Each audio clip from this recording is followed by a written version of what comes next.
So this is one of the natural burrows. The owls that live here have been here, gosh, ever since this park was built, there were owls. Even before they built Rock Creek, we think when FPL had put in the power lines, there were owls at this location. Yeah. And this family of owls has been here the whole time, not moved. This location is excellent. You see they're up on high ground. Right. And when we get heavy, heavy rains, Yeah. it turns into a lake.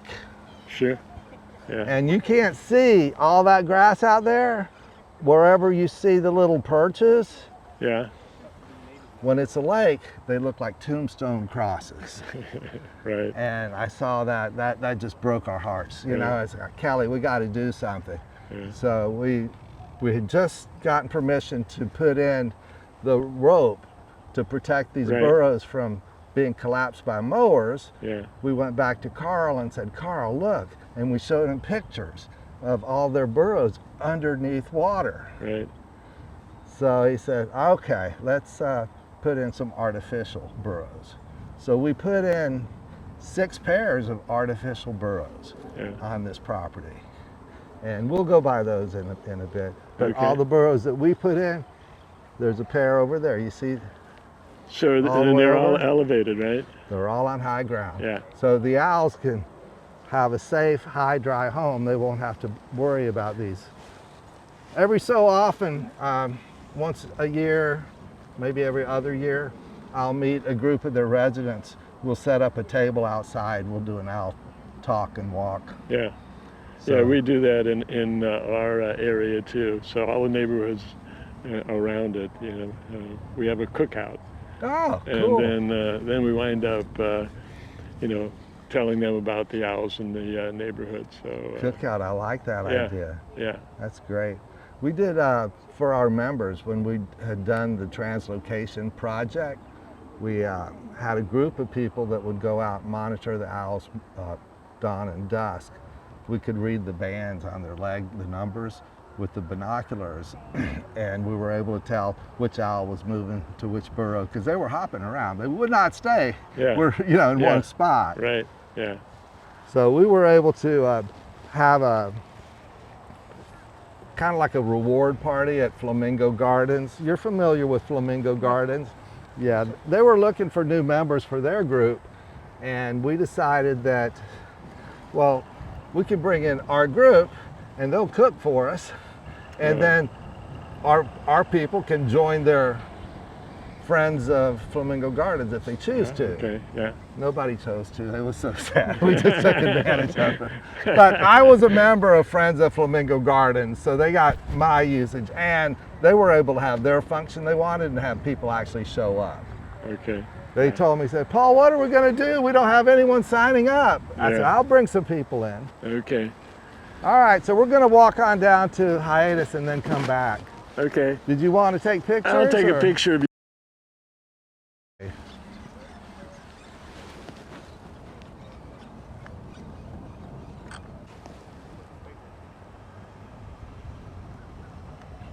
Here she is.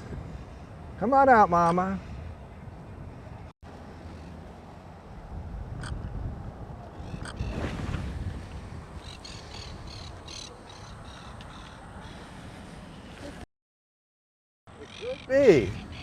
It looks like.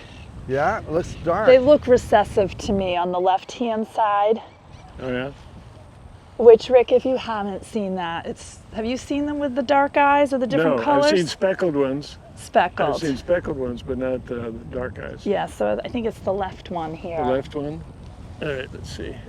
Yeah, I see what you mean. I think they look dark green to me, but they have all different variations. Yeah. Which usually when we get people from the West, they haven't seen this before. No, you're right.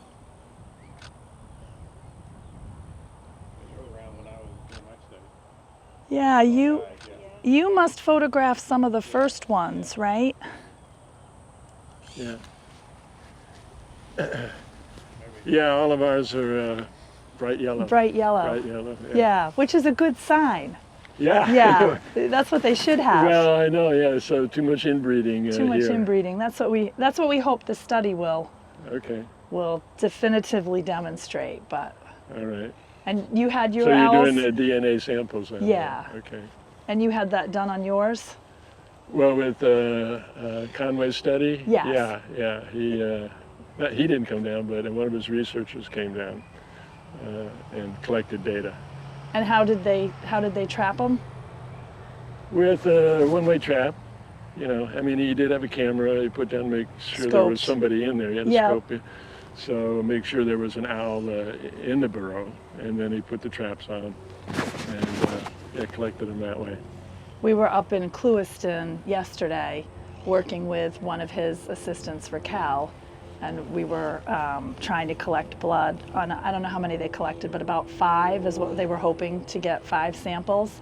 And they started with the traps, but the owls up there were just, they're used to being left alone. So I think going through and scoping all the burrows to see who was on eggs and kind of driving it through the area, they were a little bit more skittish. So Raquel ended up using a bow net trap, which I had never really seen in action, but they have a decoy owl that they put in there in the middle and open up the bow net, then they play a call. And so you watch the owl display, and then we had a lot of misses where the bow net was kind of at the wrong angle, but she finally caught the owl.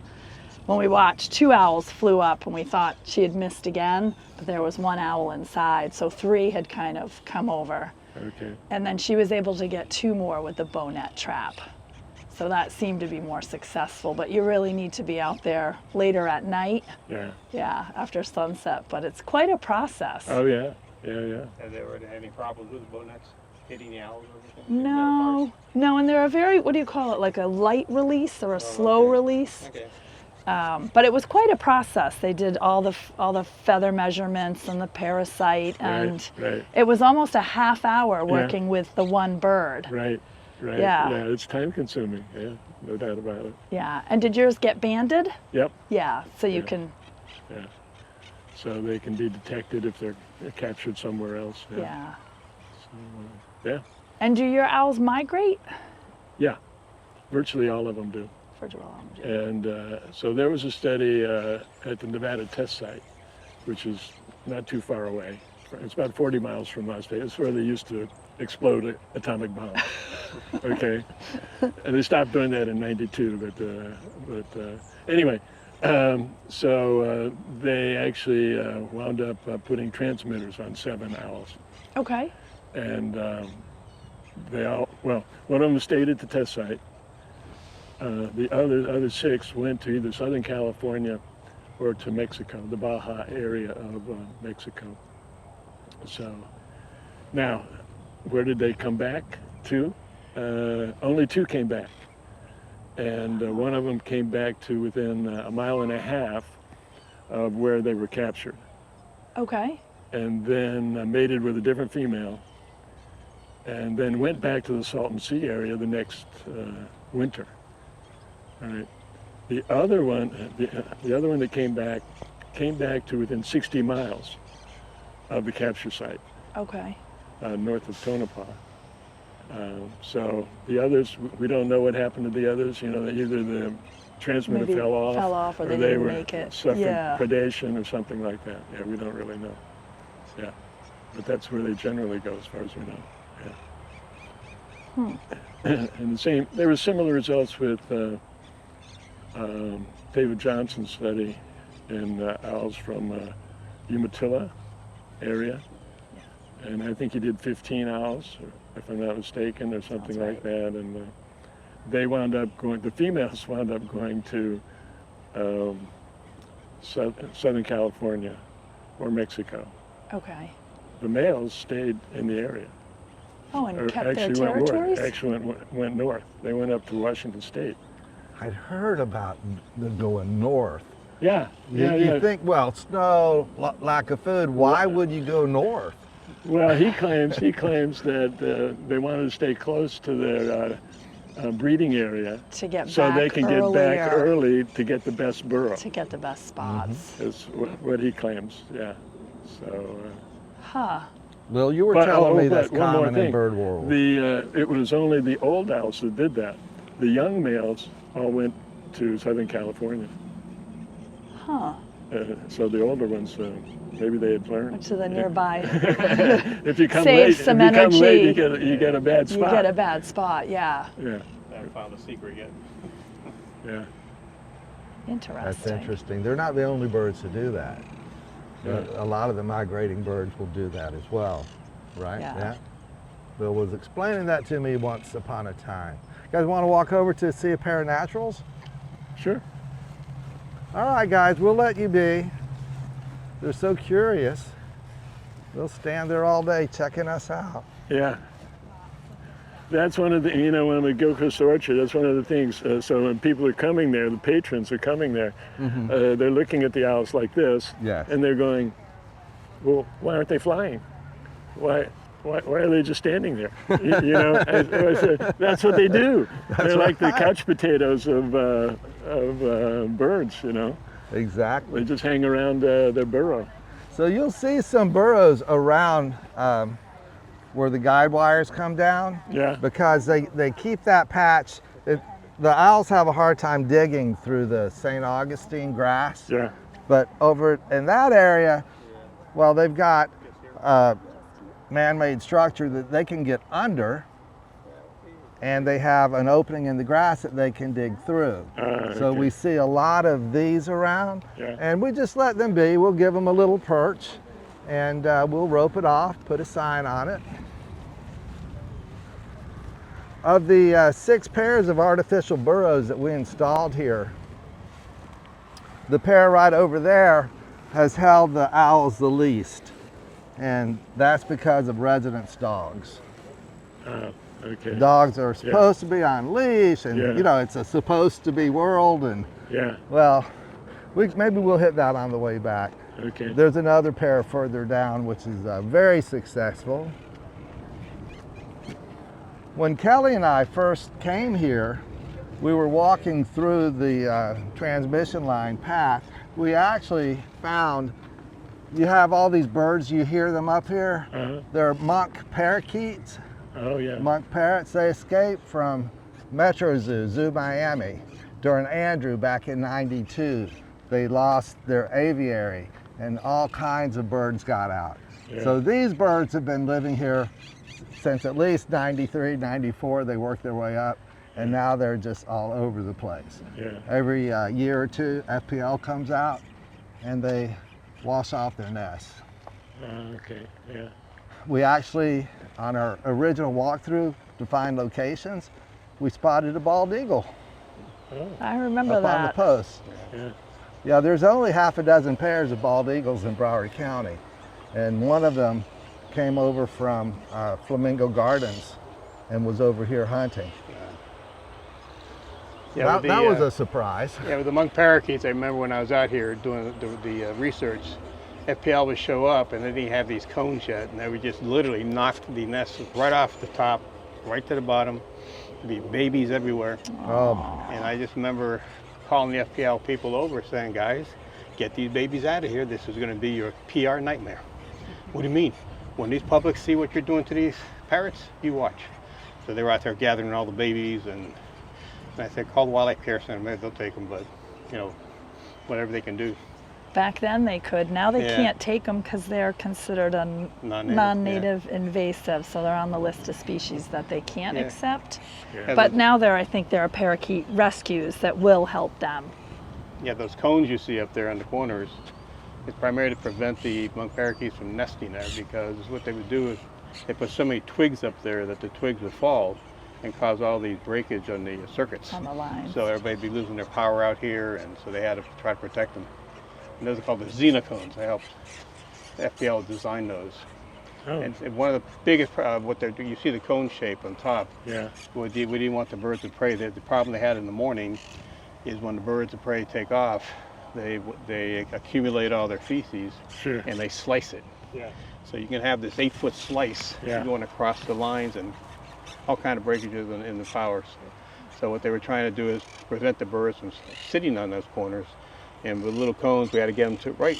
You know, 'cause when I worked at the museum, we had birds of prey, and we literally had to get them on these cones to see if they could stand on them or not. And they couldn't stand on them, so okay, let's try them. So, Okay. and they're still using them. That's Wow. pretty cool. And look at their nesting kind of all, they're kind of all underneath. Yeah. All their kind of Yeah, they twigs and try, they everything are try, in yeah, those they'll- little corners, you know what I mean? Yep, they try. But there's nothing, no whitewash on top, so they must Yeah. work. They are loud. Yep. No question if you come by then. 50 of them over. So in Pine do the raptors ever get executed when they're taking off from and they wind Not that up we saw, not that we saw. depositing all of their feces? Well, what they do is when they take off, then they slice them. Yeah. So they're gone. And this 8 So foot excrement is just floating down. Okay. And every so often you get the arc and it blows out the circuits. Yeah. And I used to spend a night with them. You know, when I was changing jobs, FPL let me come out here at nighttime. And I was primarily up in West Palm Beach watching these birds, the great blue herons, sitting there. And when they took off, to see if I saw anything. Yeah. So I'd be sitting there until in the morning to watch all these birds take off, but kind of solved the problem. So, Yeah. because all of a sudden, you know, their arcs and all that were like almost zero. So it was working on it. And it was primarily the birds of prey during the migration season. So when they all started showing up here, using all these poles as, you know, purchased for hunting, Right. that's when they had the problem. And they actually track it with the migration. So which Okay. is kind of cool. So what did you think of the Burrowing Owl Festival over at Cape Coral? Oh, I liked it. I listened to a couple lectures. Uh-huh. There's a guy from Canada who came down. He talked about western burrowing owls. Really? Yeah. From Canada? Yeah. How many western burrowing owls are in Canada? Well, I guess Well, breeding season. they're endangered. They're okay. endangered in Canada, and I get so that. what they're doing is putting in artificial burrows and helping raise them, just like you are here, Oh. as well. Because yeah, Are they burying the pipe, the artificials, or they're mounding up on top? they're burying the pipe. Okay. Yeah. That's what we do. There's been conversations about putting them above ground, but that won't work here. Yeah. I think they had done some out for the western owls that way.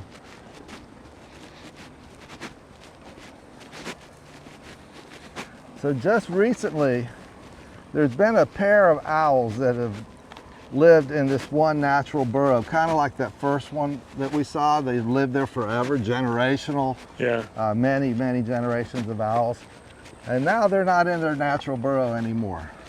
Okay. And we're gonna go take a look at that. This was the first year I've seen it not occupied, and actually the entrance is like missing, it's gone. I guess they had a collapse or it's grown over. Yeah. So we're gonna leave that area roped off for now, give them a breeding season, see Okay. if they decide they wanna go back and redig it.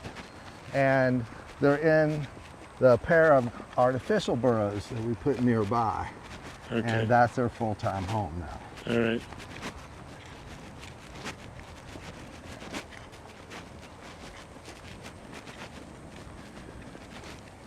This is the second largest population of burrowing owls that we're aware of in Broward County. Oh. We all did right. a count here, and I had 36 owls in this one area. Okay. Of course, a lot of them were babies, they were Sure. young, Yeah. and they didn't stay because they always leave, Yeah, yeah. but we had 36. Okay. In another area nearby in Pembroke Pines, there's a dog park and transmission lines run north-south. They had 40. Oh, wow. So Carl from here was disappointed because he wasn't number one. I assured him, I said, it's not a contest, you're great. You know? Yeah. 36 owls, are you kidding me? Yeah. Amazing. So do your owls wound up dispersing, during the non-breeding season? Yes and no. Okay. Some burrows will have owls year round. Okay. They're not going anywhere. Yeah. And those are generally, I think, the older owls. Okay. And the younger owls, you know, they may go somewhere. They may come back and reuse it next breeding season. Yeah. But it was surprising if they're here with the St. Augustine grass, if they're not using it, it doesn't take long to grow over Okay. and cover the Right. entrance. Right. And then it's kind of like, okay, let's go November, December, January. We know it's going to get a little cooler. Let's let them know that, hey, this area is still here, still Okay. available. Yeah. I can drive all through here in my truck. Oh, yeah. I could come in from hiatus and go all the way through. Yeah. And most places where Project Perch works with the HOAs and their management companies or the municipalities, the park rangers know me. Yeah. They see the truck, they say, Sure. "Ah, it's just Paul." They'll come by and say hi. Yeah. Okay. So that's a plus. It makes it more effective Yeah. because there's not a lot of me, you know, to Right. cover all these places. Sure. So we do have some volunteers that help out in different areas, but it's always nice when you're able to just drive and stop and then go over and work. So this is the one that's been here generationally forever, and it's missing the burrow right now. It's kind of like there's an open area, Yeah. but it's they need to redig here if they want to continue to use this. I'm sure underground, Yeah. there's tunnels everywhere. You can see they used to be here, then Yeah. over there, and then over there, and Yeah. then here, and over there. This was the most recent spot.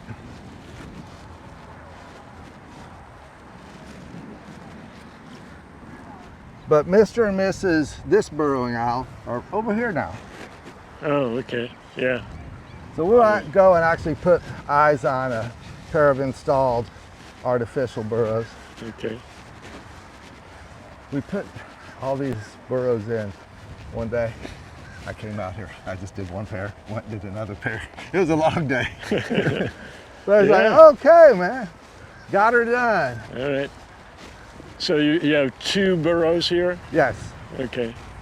we have the nest burrow and then we have this satellite burrow, which we call the man cave. Right. And that's likely the male. And mama's around somewhere. Is she gonna come out They're and both see there. us? Oh, you see They're them? both there in different burrows. Oh, okay, awesome.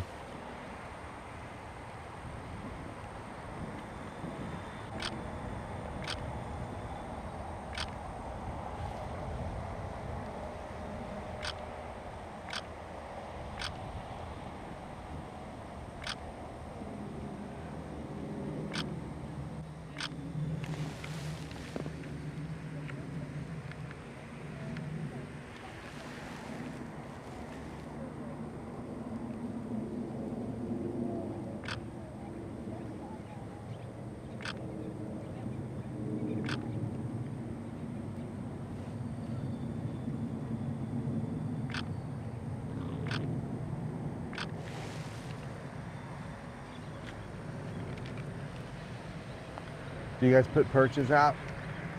Yeah. Yeah. Not necessarily T perches with some, sticks. We just put up sticks that might have a branch going out, that sort of thing. Yeah. But yeah, we do put those out. These are actually T-mops. Okay. There's a 4-foot handle, Uh-huh. it screws into the Right. cross piece, and you're supposed to wrap a towel or a special cloth that they sell. Okay. So you can clean your ceilings or your floors. Okay. Just cut off the bottom 2 foot, Yeah. and then I got a perfect perch. You do? Florida Fish and Wildlife says the cross piece has to be made of wood. Okay. In the past, people have used PVC pipes Right. going across, Right. but now it should be wood. It should Yeah. be natural. You know, Right. it could be bamboo, Yeah. or it can be like the T-mop. Yeah. And they say no higher than 24 inches. Oh, really? Yeah. They don't want it too high, too far away from the entrance. Yeah. If a hawk were to come at that owl, it needs a rapid getaway. Yeah. So we always tell the landowners, make sure that your lawn crews know this perch should be in front of the burrow where that little mound is that gets built up. Yeah. I see sometimes it's not in front. And I know what happened.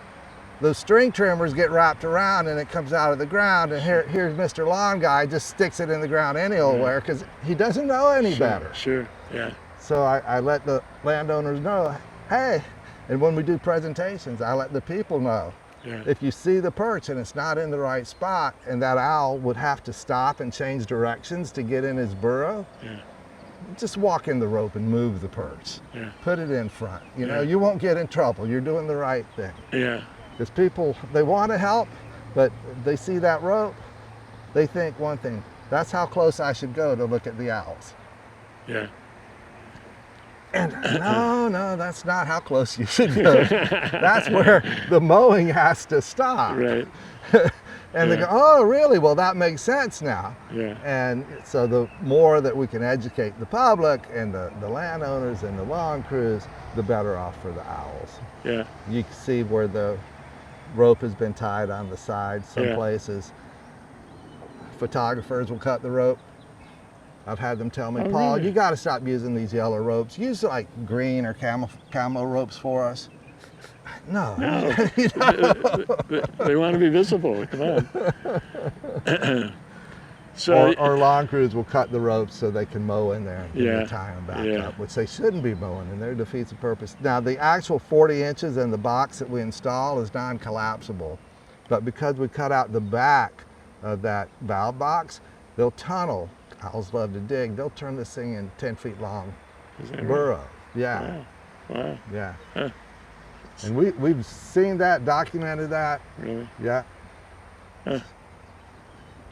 Yeah, they look pretty much like those western burrowing owls. I mean, supposedly they might be a little smaller than the Okay. western burrowing owl. And maybe the eyebrows are a little bit more predominant in the western burrowing owl, Okay. perhaps. But other than that, I mean, they look pretty much the same, really. Okay. Well, these guys, they say are 9 inches tall. Yeah. I don't know. Western is a little more. Well, according to the reading I've done, that's what Okay. they claim. But I can't tell. Just by looking at them, I can't tell. It's an obvious difference. I have a couple in my truck. We'll let you have. We'll let you look at. Put hands on it if Okay. you want. One is P14. He's taxidermy. Uh-huh. He was the last survivor of the translocation project. Okay. He passed away old age, natural causes, Yeah. and I was able to get him frozen into a taxidermist. Okay. So I used him in our presentation just so people can Yeah. get a close-up look. Yeah. We have another owl from Vista View Park. It was a landfill that had been reclaimed, and now it's a big county park, and it's gorgeous.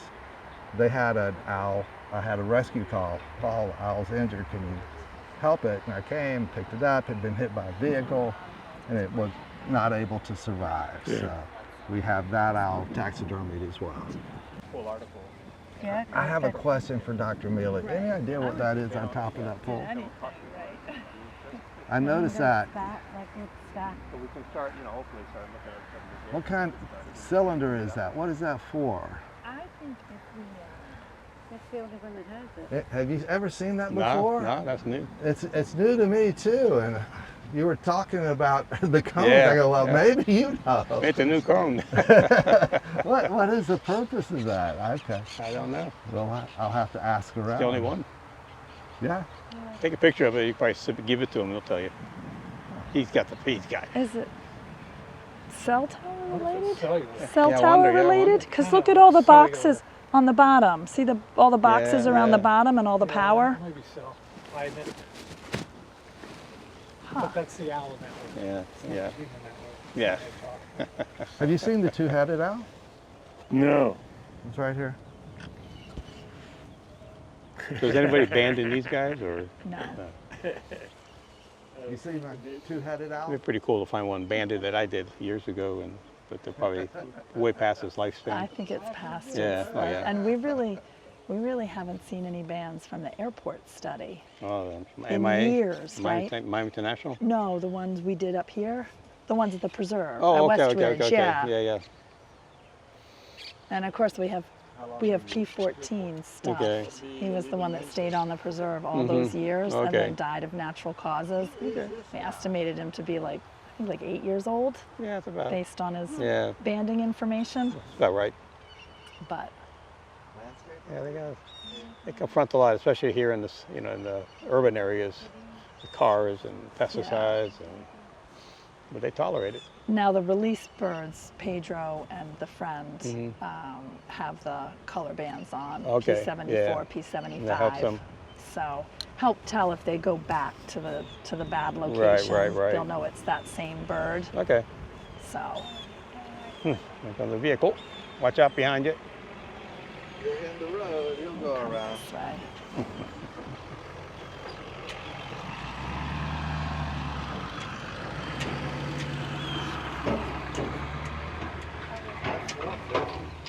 Oh, they're putting in more boxwood. Hedging, yeah. So Cooper City, this is actually in Cooper City. They have a park on the west side of Flamingo by Sterling Road. It's called Flamingo Park West. Okay. And they applied for an Emerald Award. Broward County has a program through their Naturescape group, and they give awards to different categories. So for municipalities, generally each year they'll have 5 or 6 municipalities enter for their award. This year they had 11 entries, and they only give 2 awards per year. This was the first year Cooper City entered. Oh, The Green Advisory Board for the city advised Cooper City Parks, you should enter this year, not knowing that they were going to be up against 11 or 10 other municipalities. So they spent all this money working on that park. yeah. And when they came out, they did the first round of judging. They were impressed because that park had remulched. But instead of just doing regular cypress mulch like the red mulch or even eucalyptus mulch, which is more environmentally friendly, they got a bid for $40,000 to put in pine bark mulch in all the areas. And they thought, we can't do $40,000, that's crazy. Yeah. So they just got truckload after truckload, and they used their guys to go and put it out. And it was all done in pine bark. And they worked with Jeanette Wofford, who is no longer with the city. They hired the company she's with to go remove all the exotic species. So Okay. everything in that park was native. Oh, So great. they made it to the second round. Yeah. They came out, did the second round of judging, and the results are going to be announced soon. So we can't say, we don't know. We don't know yet. We don't know yet, but it's looking very promising that Cooper City will have an Emerald Award. Oh, all right. One of my other gigs is I chair the Green Advisory Board for Cooper City. Oh, okay. So there's a group of 10 people that are appointed by the 4 commissioners and the mayor. They each appoint 2. And we just advise and we help residents learn about environmentally friendly topics. So it's been Tree City USA, and we're involved in the Mayor's Monarch Pledge for the monarch butterflies, and just an assortment of things. And now the owls plays a large part of what we do. They're in Cooper City. They just recently started wrapping utility boxes. Have you seen the artwork on the AT&T boxes, the utility boxes? No, but yeah, they do similar things in Las Vegas as well. Okay. Yeah. I got a phone call. I'm driving from Jacksonville. My neighbor who lives down the street says, Paul, you got to see what they put on the end of our street. They put a burrowing owl. Is that right? I swear. The end of 106, I'm turning down, and there's a utility box wrap with a big burrowing owl. All right. And Cooper City's logo is, it says someplace special, because that's what Cooper City is. So, someplace special, and then the big burrowing owl. There's 2 of them I've seen so far. I know, but the one with the owl should be on your street. Yes, 106. I have to go by it to get to my the house. one that's right at the end of your street. Yeah, there's another one across from Flamingo Park on Flamingo Road.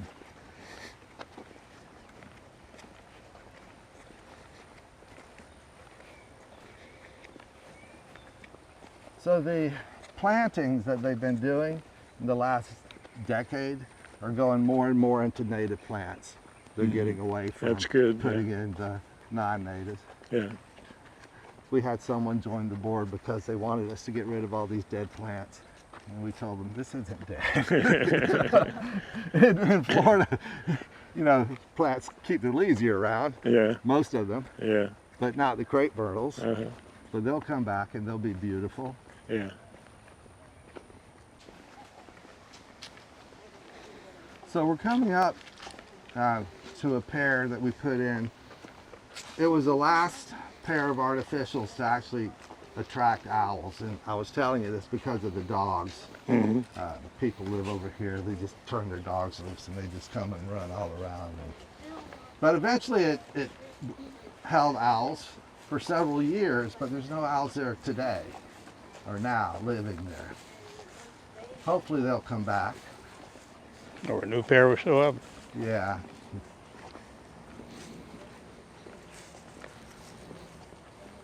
The turnover on the artificial burrows, because the owls are not long-lived, it's when, I think that when the oldest male that's been there forever, he knows it's about his time. Yeah. He surrenders it maybe to the oldest young, or he just lets mama know, hey, you know, maybe you should look for someone else. If you want to, you can actually walk up and get a good look, because we're not disturbing any owls here.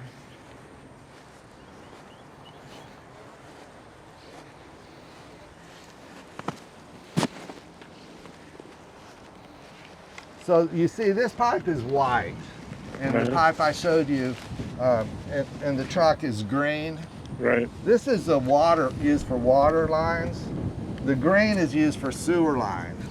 Oh, okay. The green is thinner, it's lighter, it's cheaper, it's easier to cut. Yeah. So we always buy the one that's cheaper, lighter, easier to cut. Absolutely. And I haven't had an owl complain.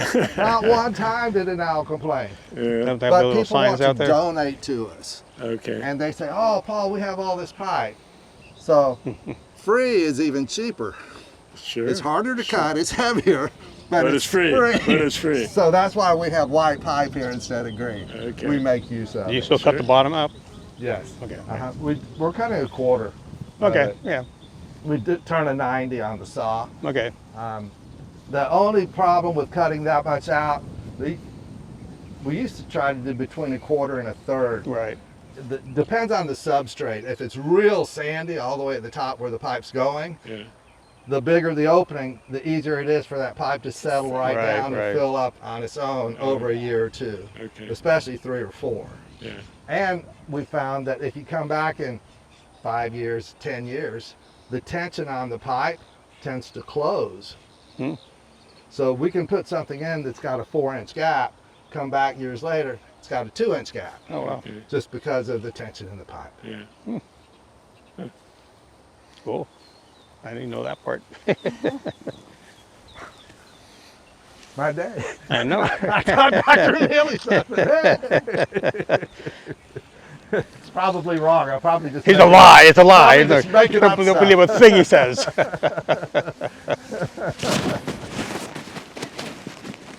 But they do. It's amazing how the artificial burrows have been very successful. And you get some of these college profs out there saying, "Oh, they don't work." I mean, where'd you get your data? Exactly. We're over 500 artificial burrows installed. now. Wow. Over 500. Incredible. And we've had 90% success, at least being occupied Yeah, one yeah. time. Oh, yeah. You know, sometimes it takes a while before the owls move in, but many times the owls are there that day or the next Right. day. And But the funny thing is- volunteers, they just love being able to come back and see an owl living in that condo they put in the ground for them, you know? Yeah, because funny, when we first started designing the artificial burrows, they were temporary. They were a place for the owls to go, they're protected, and when they want to go out and build their own burrow, they do it, and we'll come back and pick up the old the old artificial, and lo and behold, no, we're staying, we like it here. Exactly. How long were the lengths of pipe that you put in? They varied, again, same depending on the terrain, but usually about 6 feet. 6 feet, okay. And a lot of times I would curve it in the bottom too. And I didn't know if that made a difference or not. I just try to get the owls away from people, away from predators. And we did see at the airport some Cooper's hawks come in right into the burrow, and they go into the burrow trying to reach whatever they can and grab something. Right. But they never did, never got anything. We see when we excavate burrows with permits, football fields, soccer fields, yeah. construction, we'll help the landowner remove that burrow, but we require on-site mitigation with the natural burrow. Yeah. Project Perch will never make an owl homeless. Exactly. And we charge a lot less than the consulting firm, so everyone wants to use us. When we excavate the burrows that's on those fields, we'll often see a turn, a curve, or even a 90, a Right. sharp turn. And it's light, I think, has a lot to play with Right. that. And if the stick or something just gets shoved down there, you have that bend, it's a Right. little more protected. Yeah, I just remember. Cooper's hawk staring down at you in the tunnel. You've got a turn. On the cam, you would see the coops go right up to the burrows and reach their talons in and try Yeah. and grab the owls. Crazy.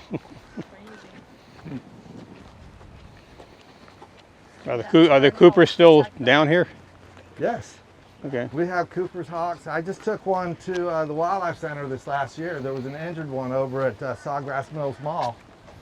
Yes, I remember that. And I went to show up, and the person they had the bird in a box already for Okay. me. The person who handed it to me was Jeanette Wofford's husband.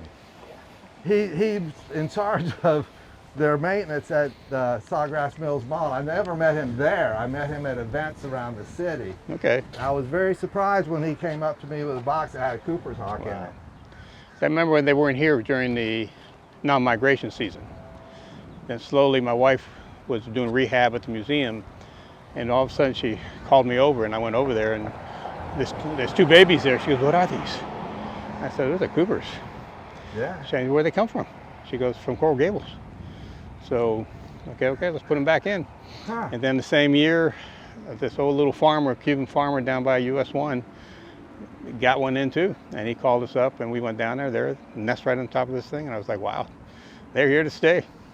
Wow. Get these non-natives. So there's enough food out here during the non-season for them that they can flourish. I remember that one story. So that's when they were becoming a resident They're species becoming to move down in, yeah. here. There was one documentation maybe 10 years prior that of one nesting here, but they never established. But now they're established. They're established. Because you got all these non-native species here that easy food. The collar doves, white-winged doves. So, din. We did an owl rescue. Lil, was it this burrow over here? He was out there on the other side of the wires. So Ray's had their maintenance department here at Rock Creek, and he had called me that he had taken a burrowing owl into the center. It was injured. I think it had a broken wing.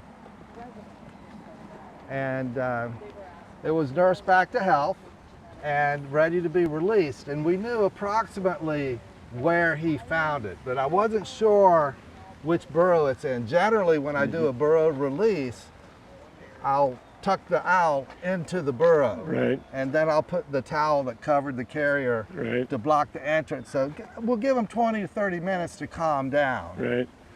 And we also give them a thawed mouse. Right. So he has a safe place, he has Okay. dinner, Yeah. he's calmed down, then Yeah. we'll remove the towel. And we do these releases at night, right before dark. Okay. So the hawk won't come if he freaks Right. out and flies off. Right.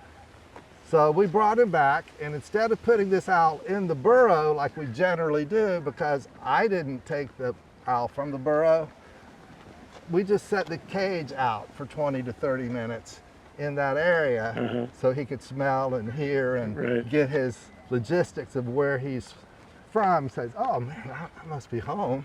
And then we put the mouse out right in front of the cage, and then I opened the door. So Lil, what happened next?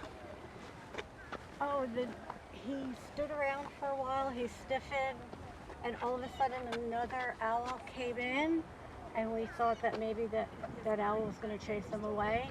But instead, the owl goes up to the owl we're releasing, and they start, looks like they're kissing and making contact. Yeah. And then they flew off together to the tree and then came back and flew off and came back. So we figured he was home.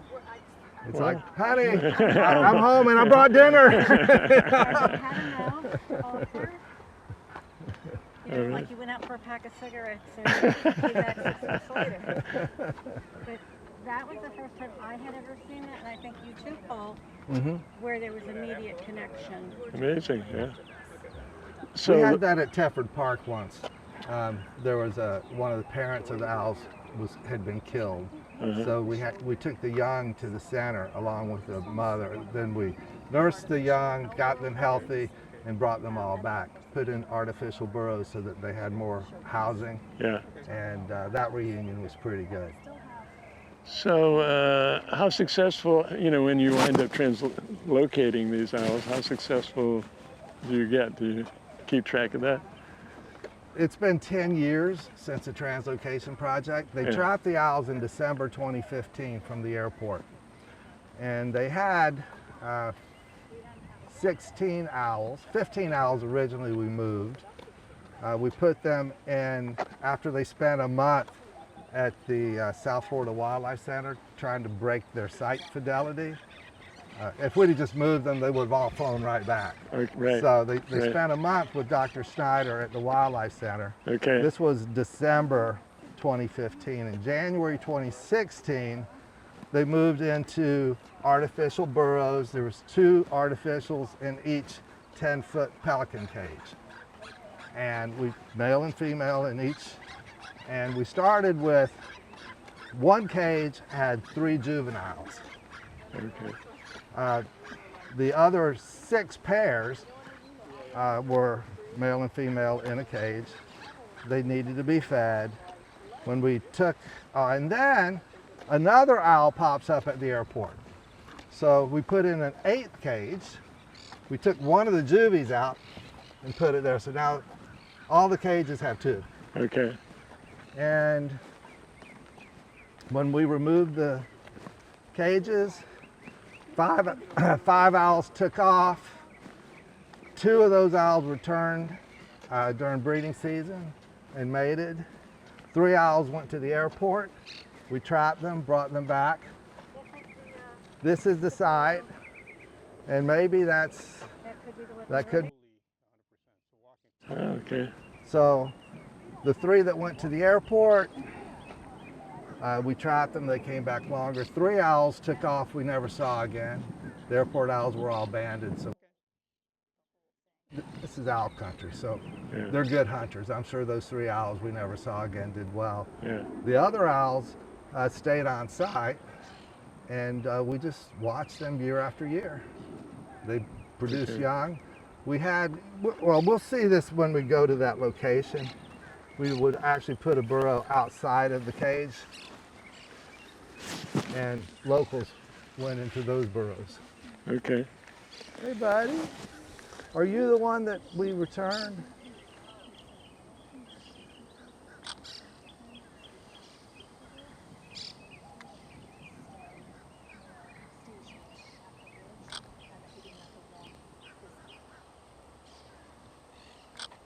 And as in nature, the second burrow down there, that one, is probably the man cave, the satellite burrow. Yeah.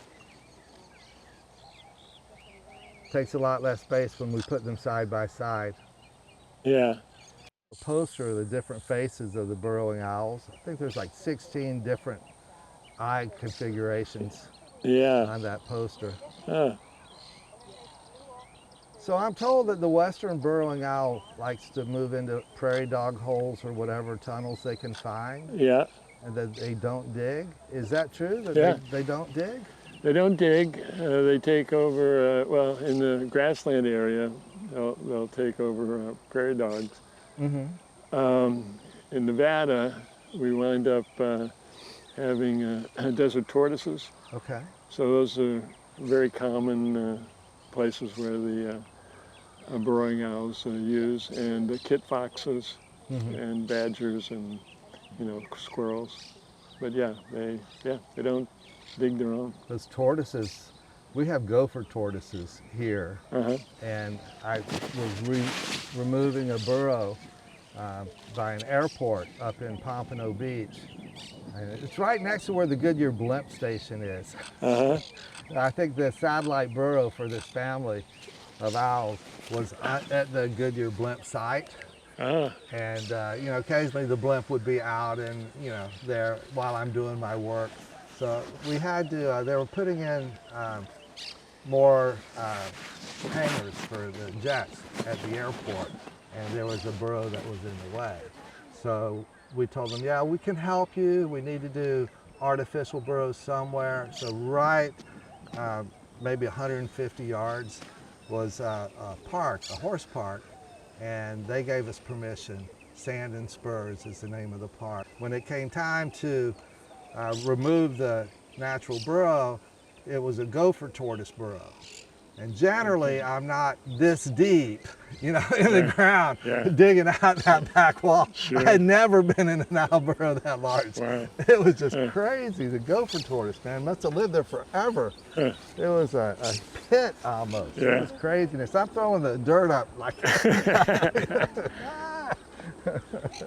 something else.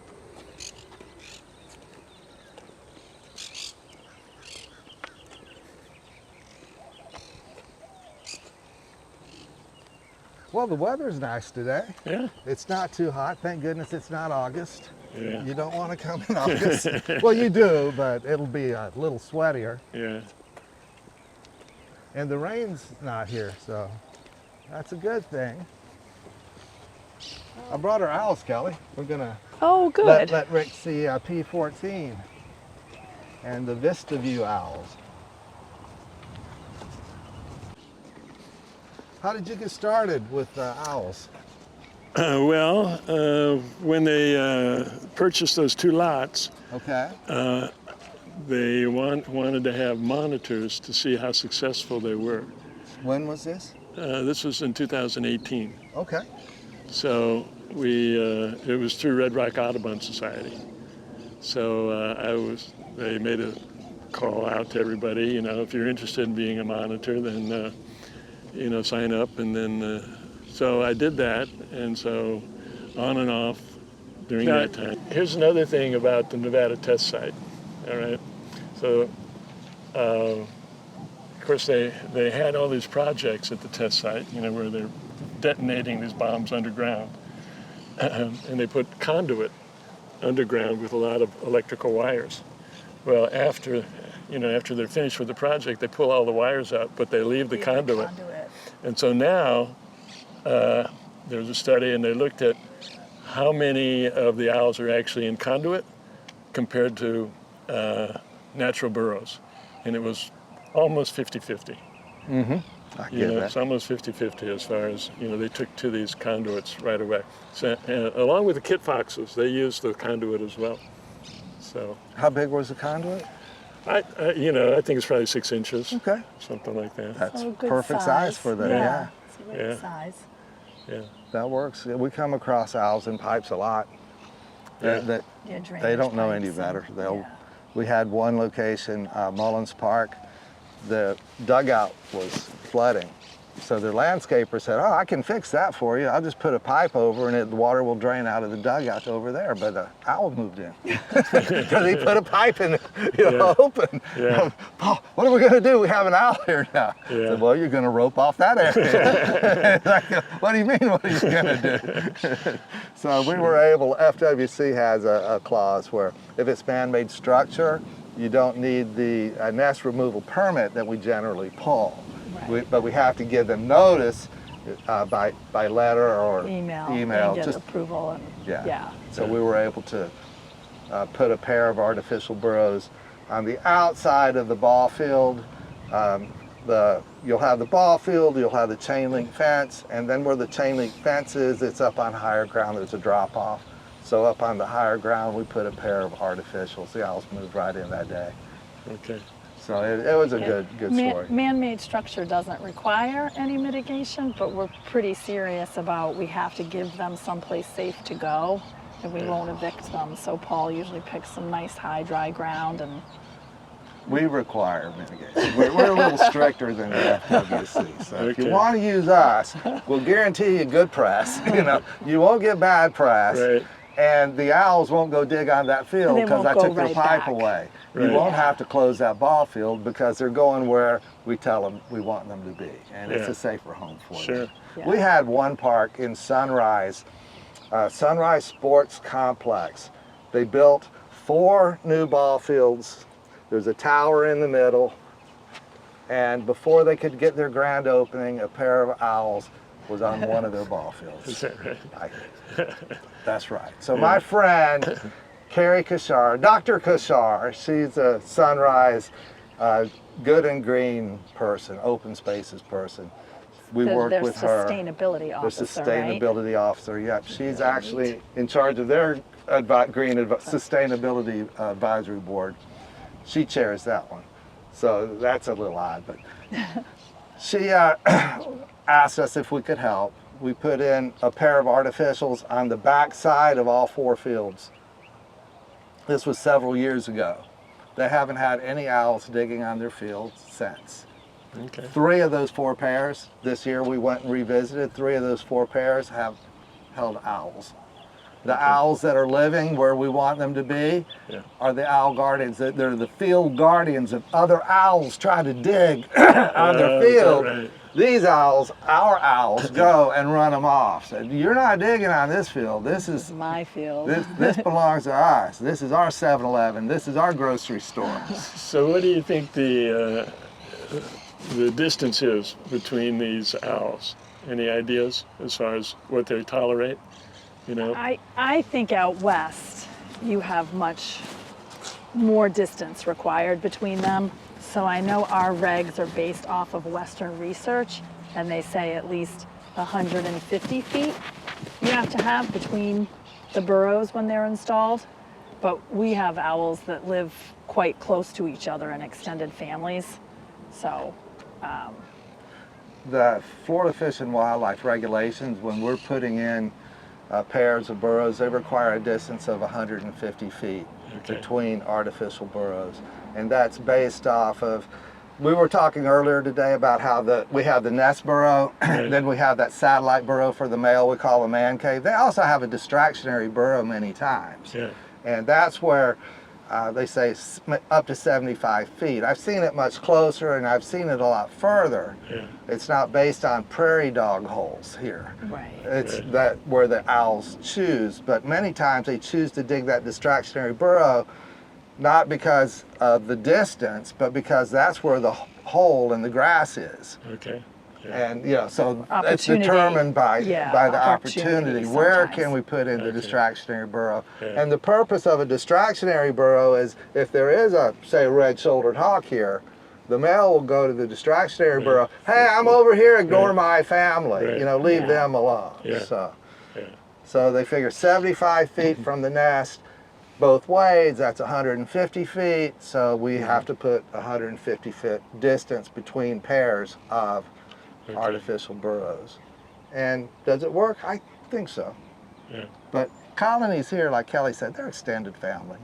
They go back years. And if they have bad weather, flooding, they'll let their cousin come in and Okay. stay for a while, I think, Yeah. right? And I think parents give up burrows to children sometimes. Like in the Cam burrow, the adults would go and dig another burrow someplace else and give that burrow to their kids. And that burrow might be 50 feet away or 75 feet Okay. away. Yeah. And they're close enough to still help their young and man those burrows. And then, of course, they have predation problems, and over time maybe can't sustain the Sure. numbers. So they end up in these kind of close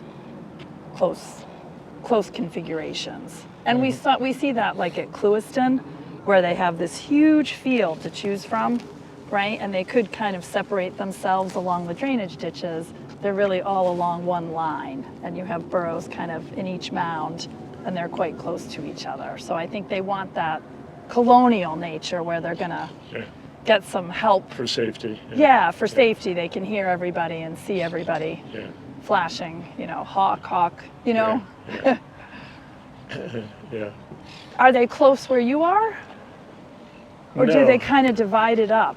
No, they, well, the density in the desert is, very low. Very low. I mean, there was a study done in Clark County, which is where Las Vegas is. And it's a huge county with transects, and so they looked at, it was around Lake Mead and Lake Mojave and that area, and not into the metropolitan area of Las Vegas. But anyway, so out in the desert, in the desert scrub and mixed desert scrub, and the elevation is about 4,000 feet or less, where they have low, sparse vegetation. They only found that there was probably one pair per 10 square kilometers, which is not unusual. There's other studies that show that in the desert environment, that's pretty normal. apparently, I mean, in the studies that have been done, yeah. But other areas, much, anywhere from, like in California, it could be 20 times as many or even 200 times as many, depending on the location. Yeah, our urban environment provides a much higher prey base. And I can remember when we tried to design the translocation, one of the arguments was, and I think the ridge is about 40 acres? 50. 50 acres, and the argument was that we didn't have enough acreage to move these 16 owls over there, and we had to come and show other parks, and one of the parks we used was Forest Lake Park, which is a very small park. 6 acres? You'll correct me, 6 or 8? Forest Lake is little. Any idea of what? 6, yeah. But it had more pairs per acre, right, than the FWC had ever seen. So we sent in all these examples and said, well, if Forest Lake can hold 8 pair or 6 pair, and it's 6 or 8 acres, then 40 acres can hold this many pairs. And so that was a real struggle for them. Yeah. But in the urban world, it's much different. Yeah, we probably really don't know what the carrying capacity is, for the location you are, really. I mean, it's hard to, we don't have that information as far as I know. Right. So. FWC permitting, depending on whether a Cat 1 has 0 loss of foraging habitat, and Cat 2 says it's less than 50% loss of foraging habitat. Their measurements for foraging habitat is 2/3 of a mile, is 1,750 feet each direction. 1,977 feet. 1977, there you go. Crazy thing, but it's based off of a Western study. It's not based off of a study of Florida burrowing owls. Okay, the study I mentioned about the owls migrating from the test site. All right, so they did document it was in June where they put all of these transmitters on, and so they could follow their movements until they migrated.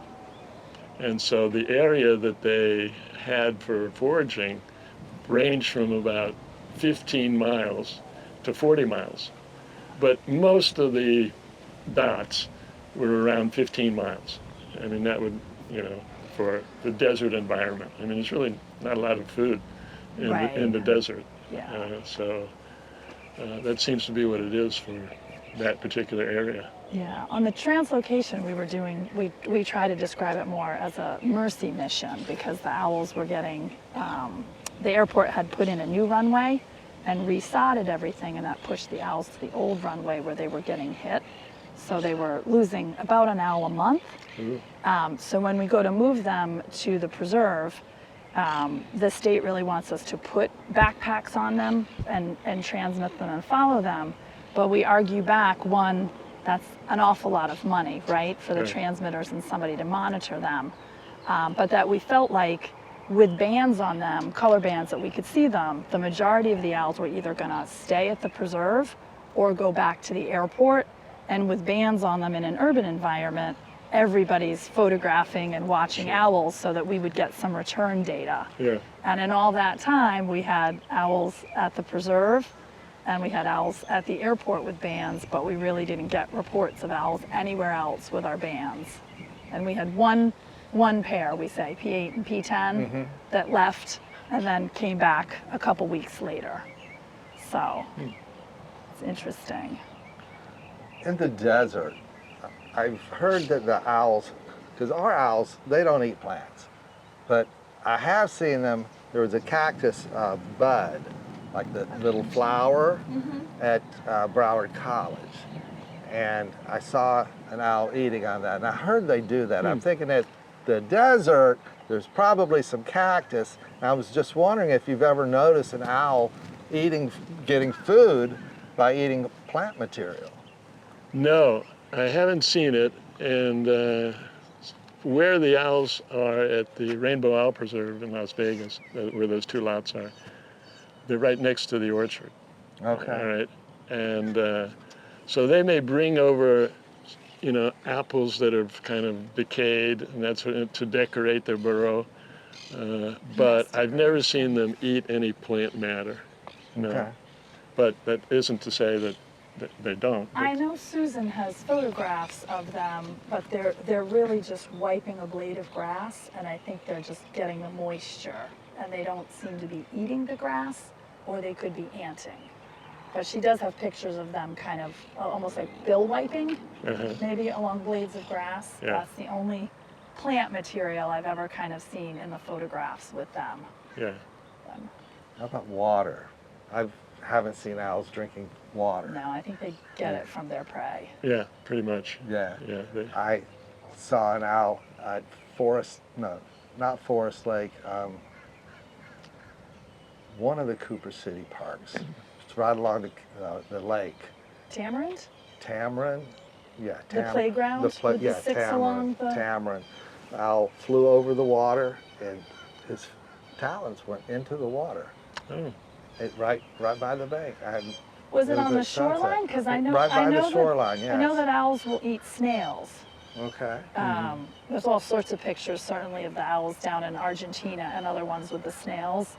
But at Tefford Park, where they're along that canal, we would find their burrows, and they would have different little snail shells all around them, kind of the smaller snails. Calcium's not in the environment.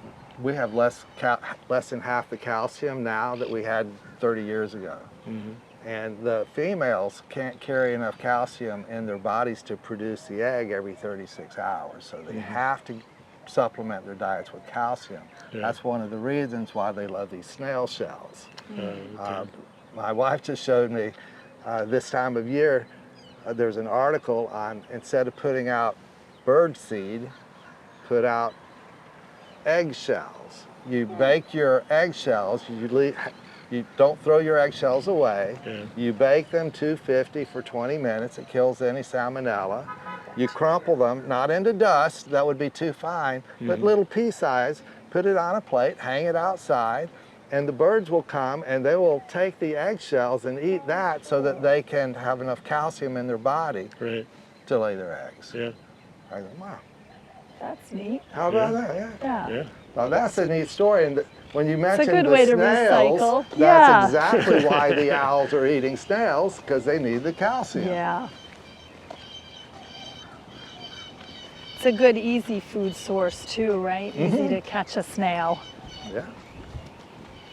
We had the owlets on Owlcam eating the really small Cuban snails that are in the grass, and they go up the kind of bamboo perch. And they could be right at the burrow and eating those little tiny snails. We had a limpkin, is a type of bird, old Everglades bird. Numbers were like really low. They only ate the apple snail. And now their beaks have adjusted a bit. They can eat other things. We've seen them eating mussels that they take out of freshwater lakes. There's a Cooper City park, has a lake. And we actually had a pair of limpkins breed. And I was trapping iguanas at this lake. There's no owls at that park, but it was good to remove the iguanas from the park just for the residents to do the walk around the lake. And the limpkins, I'd walk right by them, and they had 4 babies. This was 3 years ago. So now limpkins, since they've learned to eat other food sources, they're really making a rebound, and you see them all over. Susan thing with Davis the said snail snail kite. kites. The snail kite Is their starting beak to has adjust. adapted Yeah. to open up the bigger snails. Yep, snail kites Yeah. are big with that, but also the limpkins as well. At the ridge, I need to set up a trap. Oh, you do? Yep. Remember we had an iguana in the burrow? I got Oh, you an do? iguana trap. Yeah. So I figured that would be Yes. something we could do. we'll put it about right here. The blanket.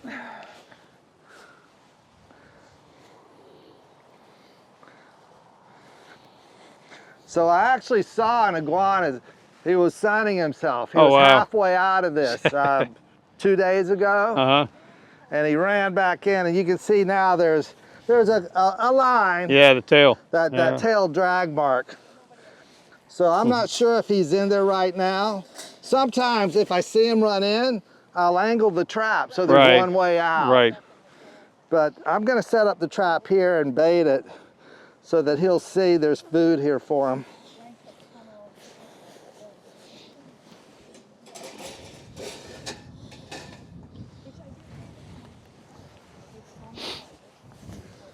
So the best cheap bait is banana. The riper, the better. Citizen science group.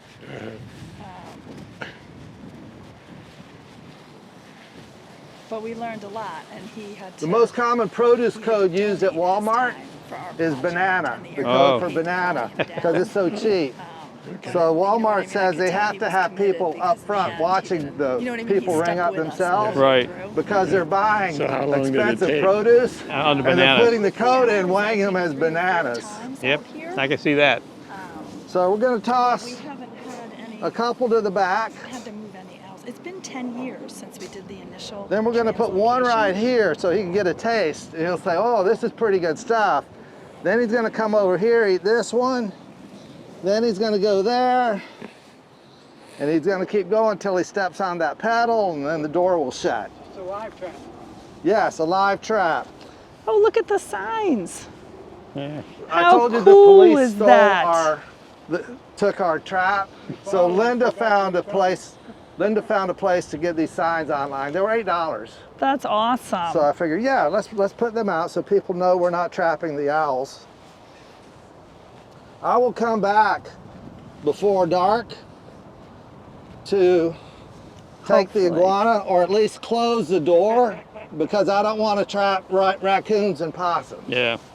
I have trapped raccoon here at this park, and somehow it got the blanket inside this trap and shredded it and made a bed. I have no clue how he got in there. Oh, outside, you can pull it in.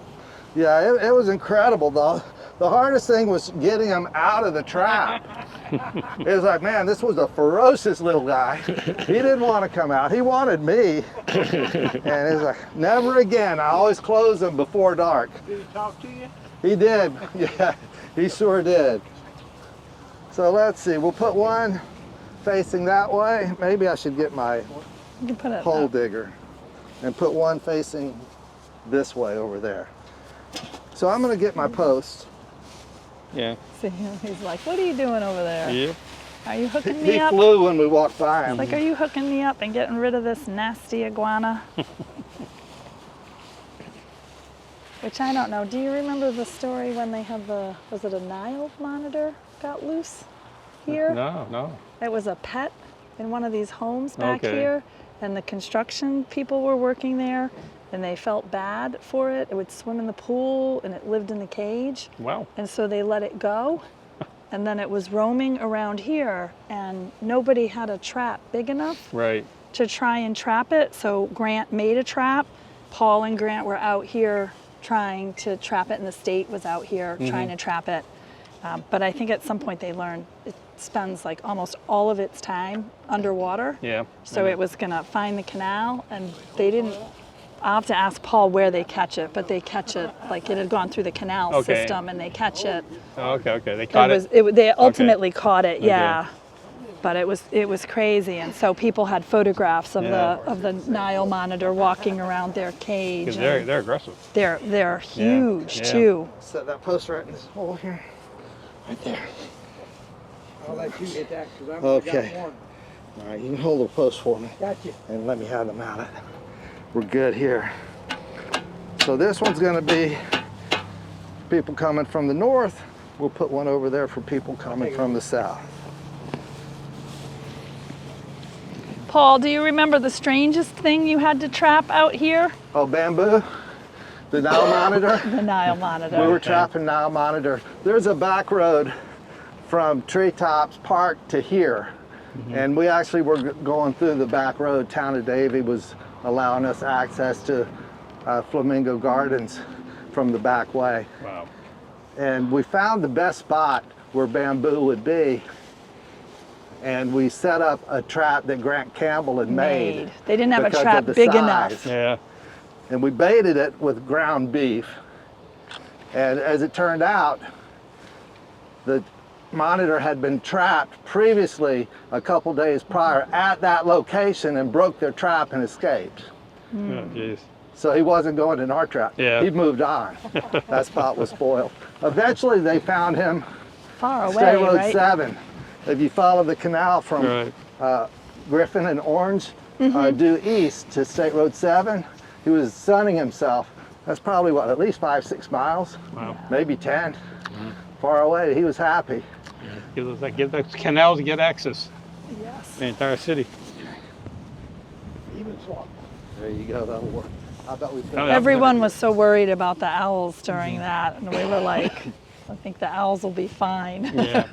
I was amazed that up here, just one of the delivery guys that came to the house started asking about the Burmese pythons we have in the glades. And he was very knowledgeable what's going on. So, people are aware of these non-native species, and Right. it's kind of neat to see that. So, During this last cold freeze, one of the iguana trappers we've worked with, Jessica Kilgore, was on the news, and they were showing her loading the iguanas into the truck. Okay. She got like 200 iguanas in one day. cold.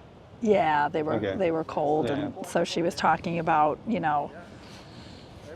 finding ways to get rid of them humanely, Yeah, and, yeah, and they euthanize. what an opportunity it was, right, to Yeah. be able to just kind of pick them up and grab them, A couple of egg laying, they'll be right back where they were.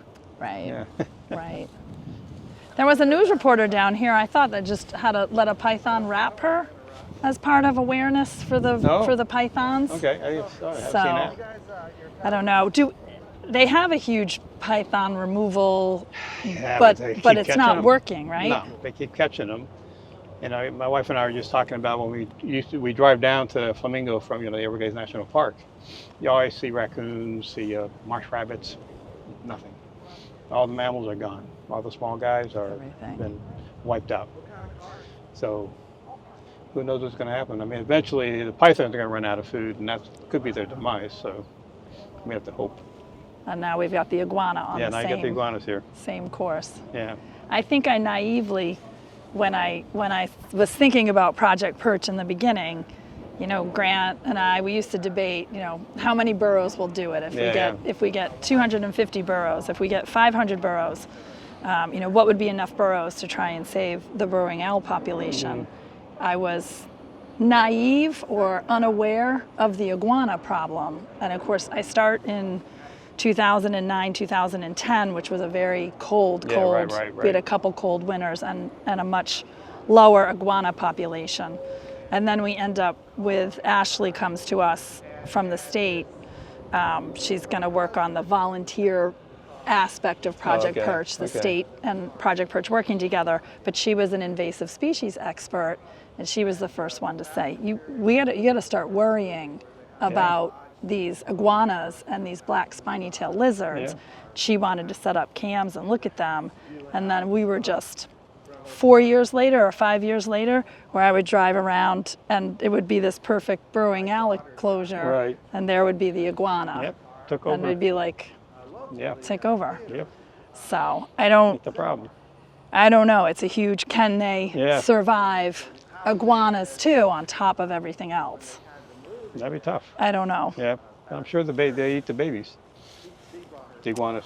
Yeah, well, I mean, I just think you said this in the beginning, because you remember they had feathers that were found in the stomach of an iguana, and they sent it up and they were going to analyze it, and it was like, what does it matter if the iguana goes in the burrow and lays their eggs and closes that burrow off when it leaves? That owl's been evicted, it's lost any reproductive efforts it had, and it's got to start over. So it was like, it doesn't even matter. And I'm sure spiny tails predate on eggs and everything, definitely. right? Yeah. young that Uh-huh. are flightless. Yeah, but the Yeah. owls, you know, they'll do double clutching, but you don't see more Right. than that. These guys double clutches, you know, And dozens of eggs. Dr. Schneider tells me she gets these kind of really indicative, they're tail injuries. So almost a burrowing owl that's gotten in a fight with an iguana will end up with a tail strike Yeah, whip. across They its whip, yeah, face, yeah. or it'll get whipped. And so Yeah. she sees more of those now and believes that's that iguana interaction, yeah, owl yeah. interaction. Wow, Yeah, crazy. sad. Yep. Okay. Well, hopefully the banana works.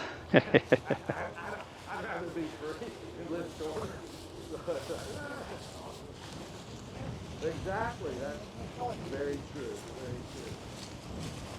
Look at my favorite bird. This is P14 from the airport. He was my buddy. Best friend. I would drive my truck out here every night and just drive around. The owls would hear my truck. I'd have the window down. And P14 was the longest living owl from the translocation. His burrow was, the horse trail runs along the east end of the park, north-south. You see the burrow that's all the way down on the left roped off? That was his. That's where he ended up the last few years of his life. He would hear my truck coming and he'd hop up on the perch.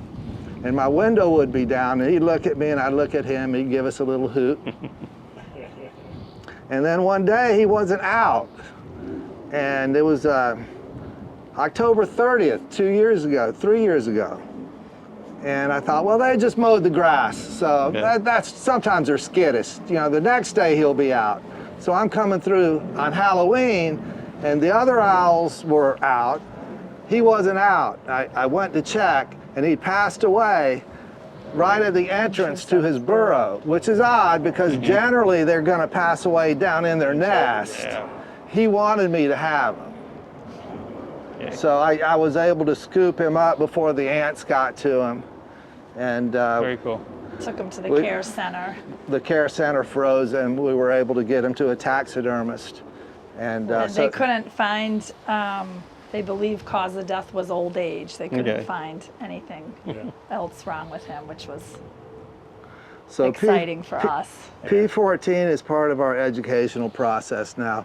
Whenever we go do owl talks or Earth Days, we have cases, vinyl, so he's not out in the wind when he's out somewhere, and we'll set him up, and the people just love him. The little kids are incredible. Is he real? How do you explain to a kid? Is he alive? Not today. He used to be. Oh, is he dead? Well, yes. Raquel had the decoy for the bow net trap, which was an owl positioned on a piece of plywood and kind of standing up, but it had been hit so many times from the owls coming to the bow net that it was kind of in rough shape. Okay, yeah. So we were feeling kind of bad for the decoy. All right, so we got another one. This And is this good. is the Vista View. Vista View was a landfill. The county capped it, sealed it, turned it into a park. I had a rescue call. This owl had been hit by a vehicle. And he was alive when I got to him. I took him to the care center. He didn't survive, but we were able to have a taxidermist rescue him enough so we can use him for education. The taxidermist gave us this action pose. Yeah. He's Yeah, a we had little the two smaller than owls. the 9 inches. So he may have been first year. I don't know for sure. It's so interesting. It's so tough to find someone that will taxidermy them, at least it was for us. So we had the scientific collecting permit. We had collected them from the South Florida Wildlife Center, so we had paperwork to show they, how they passed away and everything. And we found a taxidermist out, I think it was in Michigan, and they're very scared to work with listed or threatened species, so they don't want to take any money for it. really? So we could donate to cover the cost of the mounting supplies and everything. Yeah. And had to send it with the permit and everything. And he was doing it more because taxidermists have a life list, just like regular birders. and they like to taxidermy Oh, I different see. species. So he Okay. said, "Oh, I'm interested in helping you, and I've never actually mounted or done anything with a burrowing owl." Yeah. So, Yeah. yeah, Oh, but that's no great. money would exchange hands, Yeah. and permits boldly labeled on everything as it traveled. Yeah. And it's been really, they've been great, because originally we were told, because the South Florida Wildlife Center was the Humane Society, and the kids love to see things, and so they said, well, you'll have to Right. get a carved burrowing owl. So we went out to try and get a carved one, and it was thousands of dollars, and we were like, but here are these owls that Yeah. they could be ambassadors for their species. Yeah. And there was a German doctor there at the time, and he said, it's not very glamorous when I throw them away. So he was like, I'd much rather see them go Sure. towards education Yeah. than, Yeah. you know, and so how they were positioned, we had to make sure it was. Yeah. We've got one at Gilchrist Orchard in a case, and in case the owls aren't, or they're in their burrow, Yes. you know, and so at least we have something to show the people that are coming by. So we, you know, we do use those, and we have some others as well. I think we have a total of 3 different displays that we use in different areas of the city. So I think Fish and Wildlife wound up getting them from somewhere. I don't know where. Yeah. Yeah, we have a third one, Howdy, and it's so funny. I had to call Dr. Mealey. He was an owl that had passed away at the care center, and he'd be taxidermied like years ago. And so he had been like under a desk at the center. He'd been there for decades. And then the son of the mother who had the owl done called me and said, you know, the Humane Society's in here, we're getting rid of all the taxidermied specimens. We're not Oh. allowed to have those. Okay. He's like, I don't want to see this get thrown out, like, but it was tough to transfer him because he didn't come from a valid scientific collecting permit. Okay. So I was in like the parking lot of a gun shop with my couple $100 donation, and then we went over, and Sawgrass Nature Center was able to write him into their permit and use Howdy for education with kids. So he's in the box, and then the same thing, if Yeah. there's no owls to be seen, Right. then the kid, and think about it, it's so safe for them to touch it and do what they want, right? Yeah. And have that kind of real experience without bothering owls in the fields. I mean, I think it's great, Yeah. Yeah. but Yeah. I get the same response when the kids come up to it. Is it alive? wait, is it Yeah. real? Is it real? Is it Yeah. alive? Yeah, we're like, it's real. It's a common thing. They love that, yeah. This burrow right here, that natural burrow, the artificial burrow there, Yeah. my wife and I put that in the ground Oh. All right. in December 2015, January 2016. We put that one in. And then we have 2 artificial burrows in each 10-foot cage. And outside of the cage, we put in the Houdini burrow. Okay. What's a Houdini burrow? We would have 2 in a cage, and then we'd have 1 outside the cage in case one of the owls was an escape artist, got out, didn't have safe place to go, he could go in the Houdini burrow. So we had, originally, the first night, we had 7 cages. We had 6 pairs in 6 cages, and then we had 3 juvies in 1 cage. We had 7 Houdini burrows outside. We came the next morning, Sunday morning, and in the Houdini burrow over here, there was an owl. It was a local owl because the owls from the airport were calling all night. They were hooting and talking, hey, I'm here, are you there? Oh yeah, we're over here. And they're stuck in these darn cages. Yeah. We're like, oh no, we lost an owl. Nope, we're gaining owls. Yeah, we counted all the owls in the cages. Everybody's present and accounted for, and there was another one. And believe it or not, that local owl, once we took the cages away, mated with one of the airport owls. We called them the lovebirds, and they hopped over the other side of the walkway here. Yep. And they were like right over that pair of burrows. And for the next 2-3 years, they were putting out babies, and everybody's walking down the path at the lovebirds. All right. It was a That's really great. happy, good story. Yeah. And that gave us a little bit of genetic mixing from our Florida population to the owls that were out here, at Yeah. least a little bit. The burrow over here, this is pretty cool. This has got a good history behind it. During the COVID days, people couldn't go to work. They couldn't do anything, right? So Right. they spent a lot of time outdoors. Yeah. So I was out here and I'm talking to people from a distance, you know, Right. about the owls, because everybody's curious. Sure.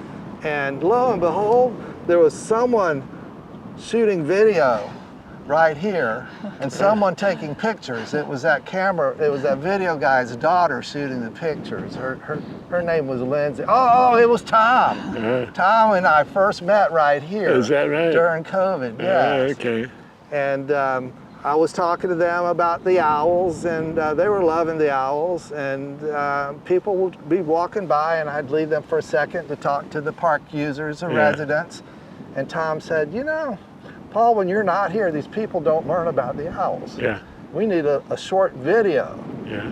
So this That's how sign it all over started, huh? here, this how sign he over found here us. with that QR code, if people use their phone, Okay. that brings up a 2-minute video Ah. where we teach them about the airport owls Okay. and how this is a dual-use park. Yeah. Enjoy your rest of your day at West Ridge Open Space Preserve, and All watch right. out for the horses as Tom films horses walk, Okay. being ridden by. Yeah.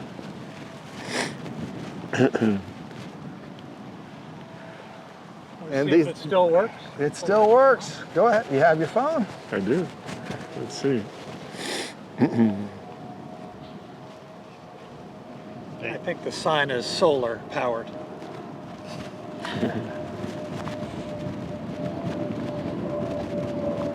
There we go.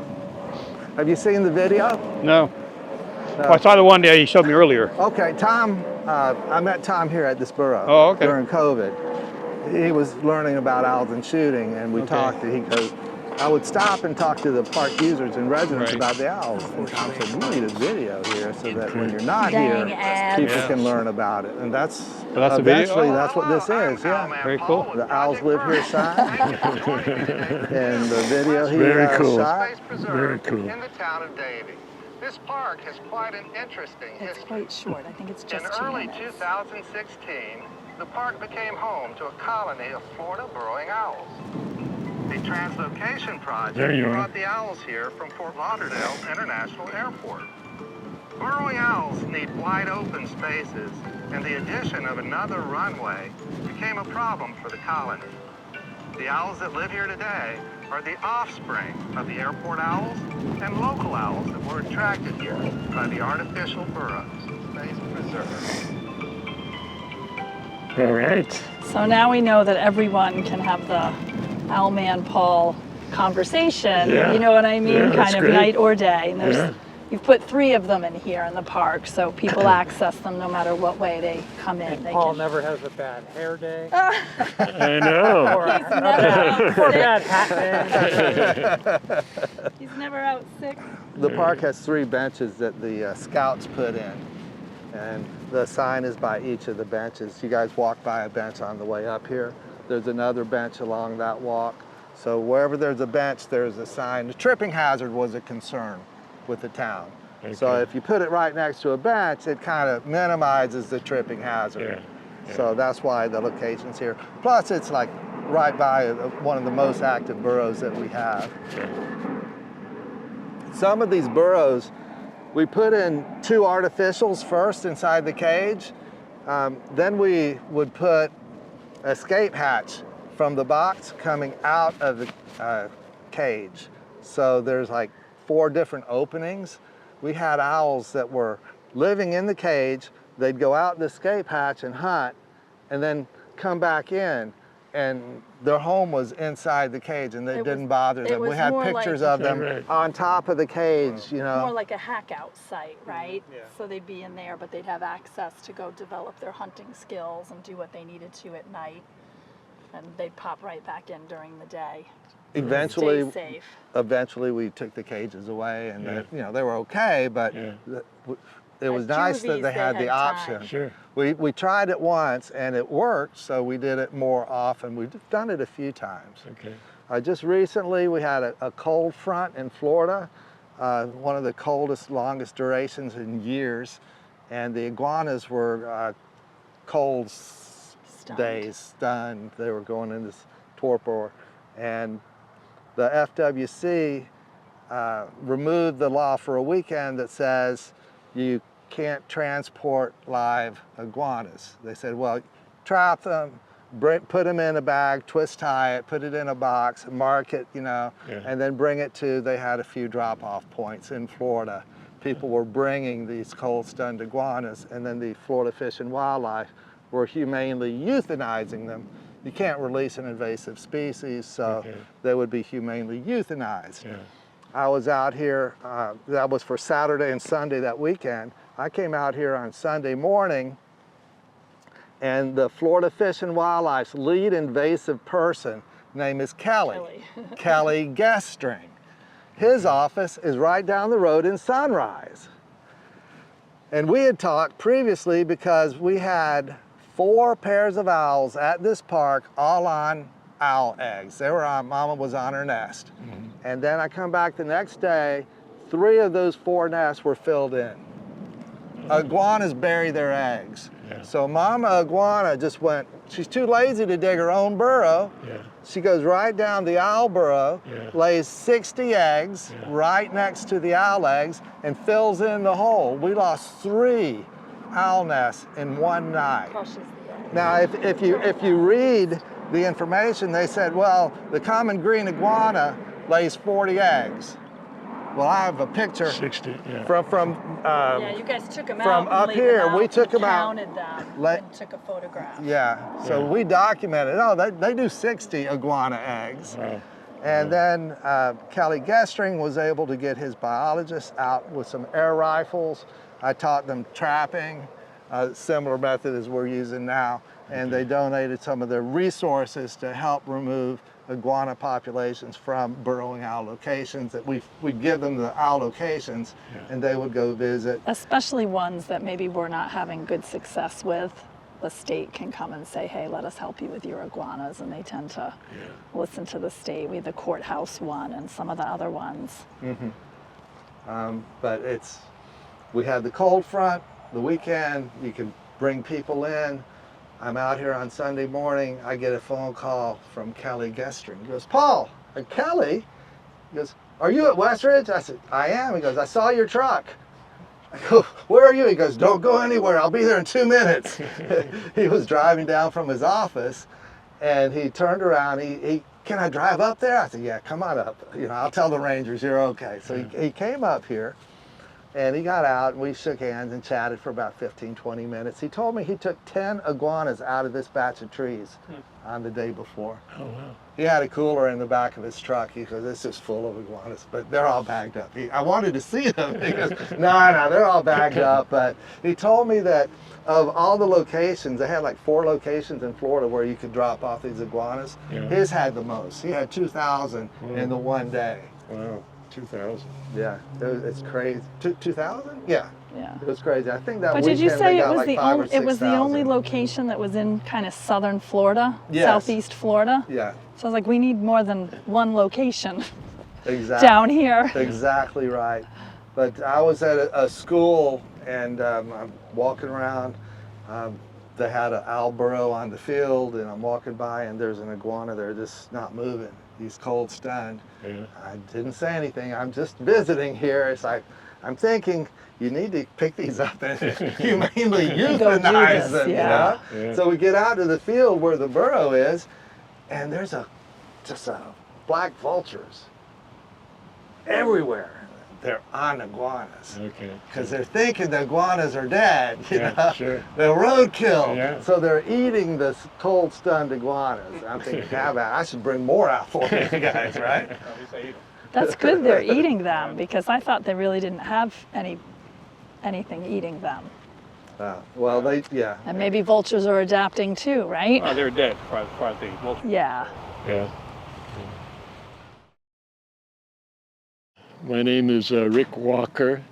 Rickwalker, and I'm a owl monitor for the Red Rock Audubon Society in Las Vegas, Nevada. No, it's been great. It's been interesting here. I've been learning about the Florida burrowing owl, which is a little bit different than the western burrowing owl.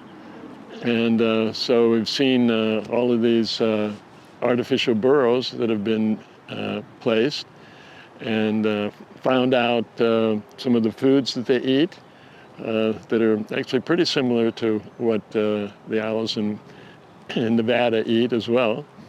But what we don't have is iguanas like you do, and I just learned about the trapping of iguanas, because they will go into the artificial burrows and lay eggs, and then they will cover the burrow up, so the burrowing owls can't go inside the burrow anymore, and the eggs can't hatch either and get out. So yeah, it's been quite educational. I've enjoyed it. So in general, what do you think of Project Perch, and specifically Kelly and Paul and the work they're doing? They're doing an amazing job. I'm just in awe of all of these burrows that they're keeping track of, and saving and translocating owls from airports and things like that, and moving them to safer locations so that they're not being hit by planes and that sort of thing. So yeah, it's been spectacular. You guys are really doing a good job. Yeah. You and I have talked on the phone over the years, and Yeah. I think owlers are such a small subset of society sometimes, so it's so fun to find someone who's, you're out there, Yeah. owl guardian. Each project's totally different. You have different obstacles to overcome, and we're in a different environment, but we share and learn from each other. Yeah. And I think that's Yeah. really cool. And all being part of the genomic study, the genetic blood draws right now, I Right. think that's kind of pulling us all together Sure. too, as they go out and get that data, which Right. I'm super excited to figure out what they find. I'm really worried our Florida owls are genetically depressed, and that's where the recessive eyes come from. And so today you got to see one Right. and photograph it up Yeah, close. yeah. Yeah. And so, Very unique. Yeah, we don't have that in the West at all. The dark eyes. yeah, they don't have them in Canada. Yeah. They really don't have any reports of them except for here in Florida. Yeah.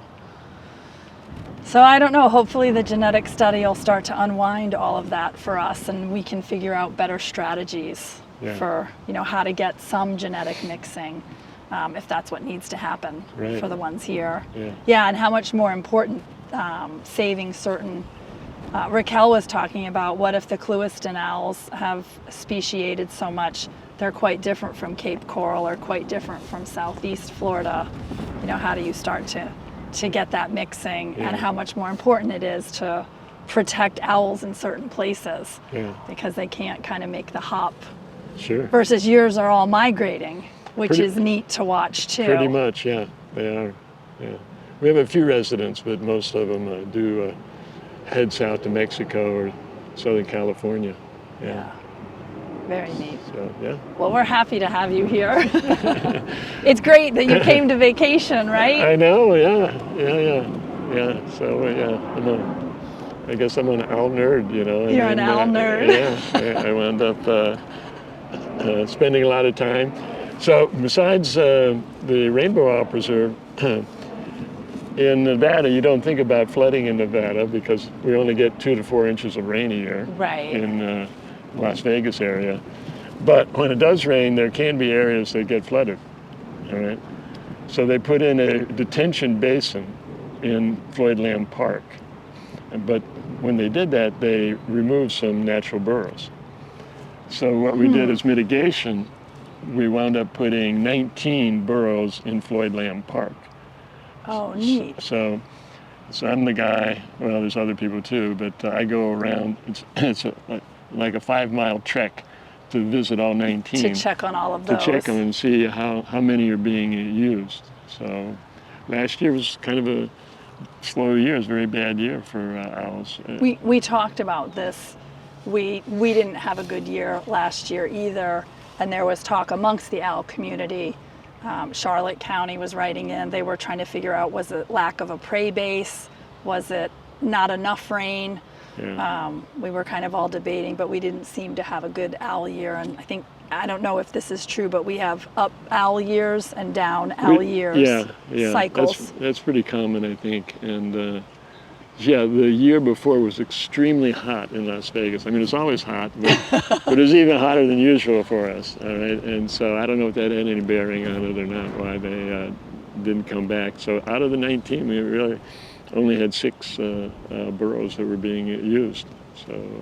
But hopefully, with time and good years, Yeah, the excess owls will have room to grow. Yeah, it varies. So we'll see. We'll see what happens this coming year. Yeah. Because ours won't come until April. Yes, because you're waiting for them to kind of migrate home Yeah, and then so establish their pairs. So the males will come back first, and then a couple weeks later the females will show up. So we'll see. I'll be out trekking around. So different than here, because Paul's out here every week or two. Yeah. You know what I mean? Checking on them, and usually has really good counts for how many pairs and how many singles. And yeah, we seem to have more singles than we should, right? Each year coming into breeding season, we'll have 2 or 3 or 4. And so we don't seem to have enough owls available to disperse here to be with these owls. Okay. So, yeah. Hoping for our owl numbers to grow, but it's a challenge. Yeah. Yeah. Do what you can. You do what you can. That's right. That's right.